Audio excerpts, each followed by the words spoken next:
Halo, berjumpa lagi dengan saya Muhammad Syafat Abdullah. Pernahkah kalian bertanya mengapa kelinci di kutub berwarna putih sedangkan kelinci yang di padang rumput berwarna coklat? Nah, perbedaan ini terjadi karena adanya adaptasi dan seleksi alam.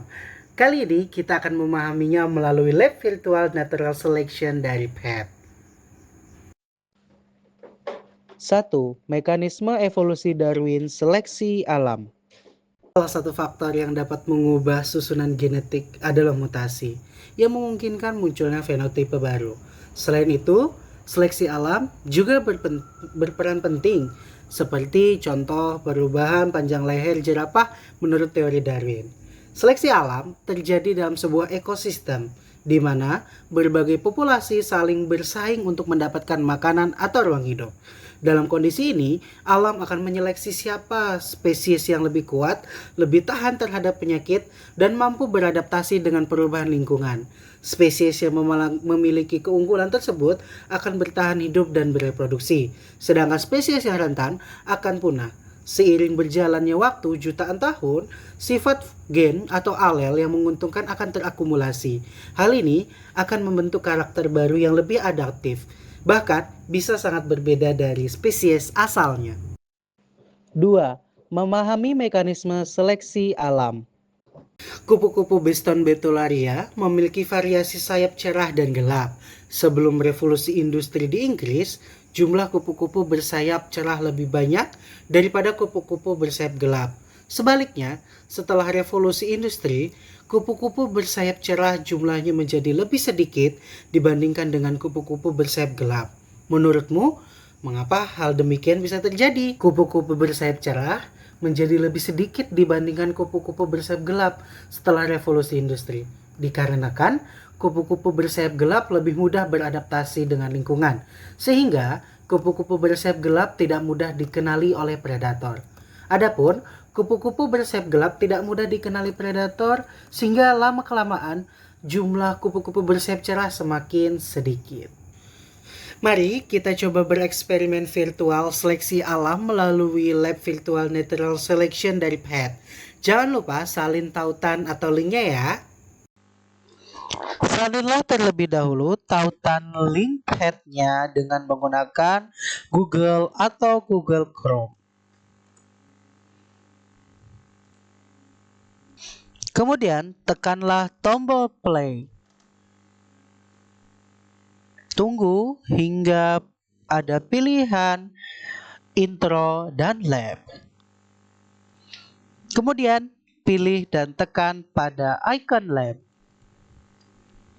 Aturlah simulasi dengan populasi kelinci standar tanpa mutasi warna dulu dan tanpa tekanan seleksi sampai populasi stabil beberapa generasi atau sampai generasi kedua dengan kondisi lingkungan padang rumput, non salju atau panas. Kemudian pilih dan tekan pada proportion. Setelah itu, tekan Add a Mate untuk memulai simulasi.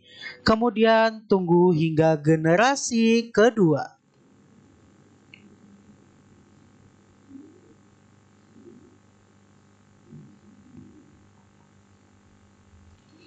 Kemudian, tambahkan mutasi warna coklat dengan memilih dan menekan fur warna coklat dominan. Mulai tambahkan, jalankan pada generasi kedua.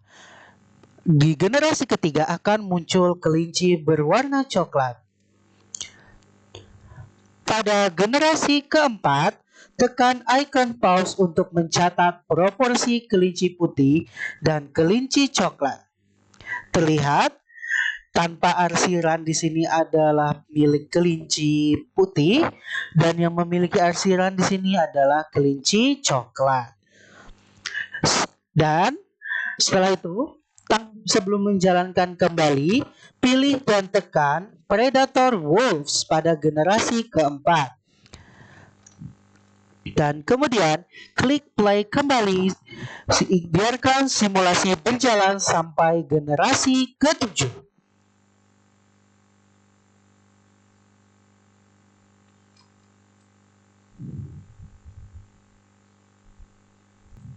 Setelah pada generasi ketujuh, klik icon pause dan catat kembali persentase kelinci berwarna coklat dan kelinci berwarna putih. 4. Analisis hasil. Setelah kalian melakukan eksperimen virtual, bagaimana proporsi persentase kelinci putih dan kelinci coklat pada generasi keempat dan generasi ketujuh?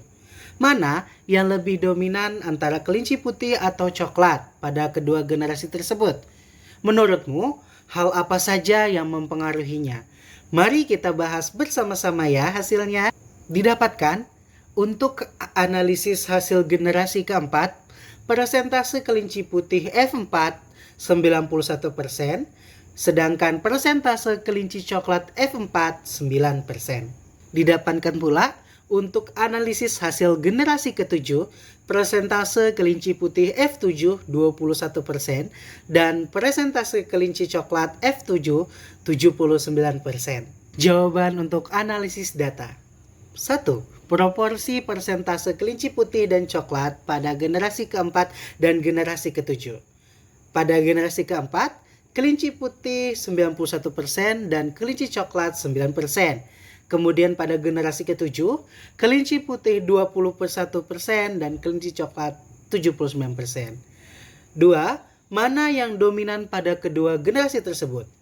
Generasi keempat, kelinci putih lebih dominan dengan jumlah yang lebih banyak, meskipun sifat coklat adalah dominan secara genetik.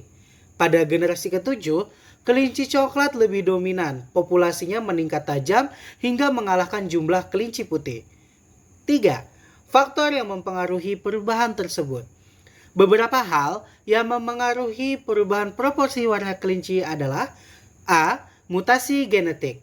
Awalnya, semua kelinci berwarna putih. Setelah ditambahkan mutasi, muncul kelinci coklat dengan sifat dominan.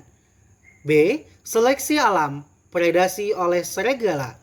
Pada lingkungan padang rumput atau non-salju, kelinci coklat lebih tersamarkan atau kamuflase dibandingkan dengan kelinci putih.